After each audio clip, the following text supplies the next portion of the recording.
Hello everyone, welcome to Rekha's kitchen. आज के मैं আপনাদেরকে চিকেন বল বানিয়ে দেখাবো। তার জন্য আমি এখানে চিকেন ছোট ছোট কিউব করে কেটে নিয়েছি। এখন আমি এখানে একটি ব্লেন্ডারে জার নিয়েছি। এখন আমি চিকেনগুলো এর ভিতর দিয়ে দেব।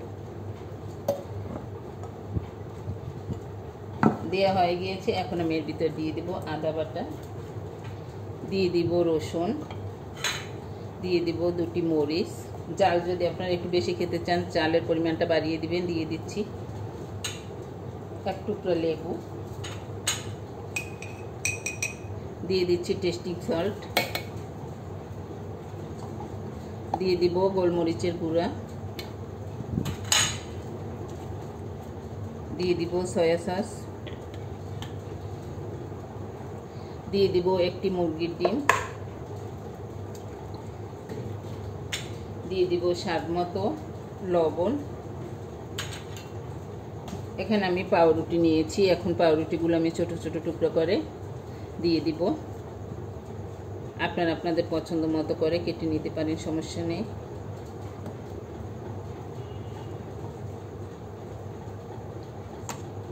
সব কিছু কিন্তু আমার দেয়া হয়ে গিয়েছে। এখন আমি ঢাকনা দিয়ে তারপর ব্লেন্ড করে নিব।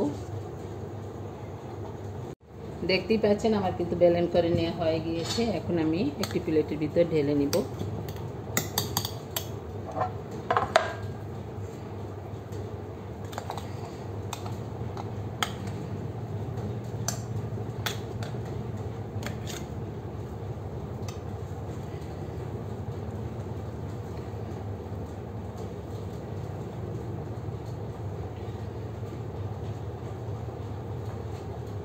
ঢেলে নেওয়া হয়ে গিয়েছে। এখন আমি এর ভিতর দিয়ে দেবো সয়াবিন তেল। এখন সব কিছু ভালো করে একটু আবারও মিশিয়ে নিব। আর এই অবস্থায় অবশ্যই একটু চেক করে নেবেন যে লবণটা ঠিক আছে কিনা।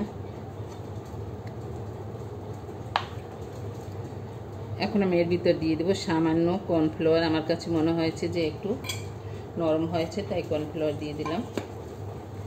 এখন আবারও ভালো করে সব কিছু একটু মাখিয়ে নিব।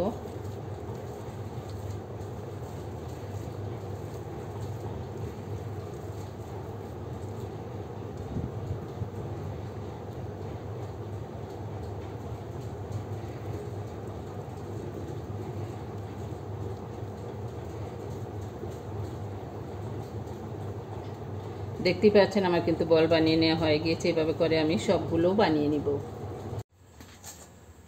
সবগুলো বল কিন্তু আমার বানিয়ে নেওয়া হয়ে গিয়েছে। এই অবস্থায় চাইলে আপনার ডিপ ফ্রিজে সংরক্ষণ করে রেখে খেতে পারবেন। যখন ভালো লাগবে তখনই কিন্তু বেছে নিলেই হবে। এখন আমি ভাজার জন্য চুলায় একটি প্যান বসিয়ে দিয়েছি পর্যাপ্ত পরিমাণ তেল। তেল গরম হয়ে গেলে আমি বলগুলো দিয়ে দিব।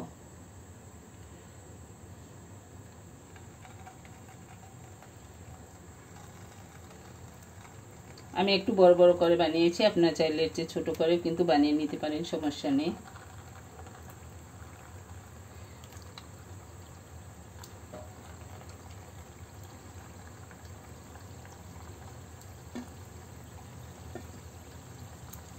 চুলার আঁচ কমিয়ে এই বলগুলো কিন্তু ভেজে নিতে হবে, তা না হলে কিন্তু ভিতরটা কাঁচা থেকে যাবে।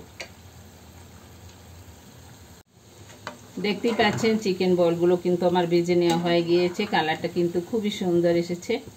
এখন আমি এই পর্যায়ে উঠিয়ে নিব, তারপর উঠিয়ে পরিবেশন করে নিব।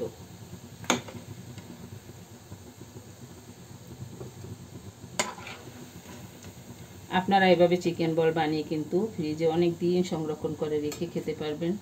বাচ্চাদের টিফিনে কিংবা বিকেলের নাস্তায় ওরা কিন্তু খুব পছন্দ করে খাবে। আশা করছি আজকের এই চিকেন বল রেসিপিটি আপনাদের কাছে অনেক ভালো লেগেছে। ধন্যবাদ।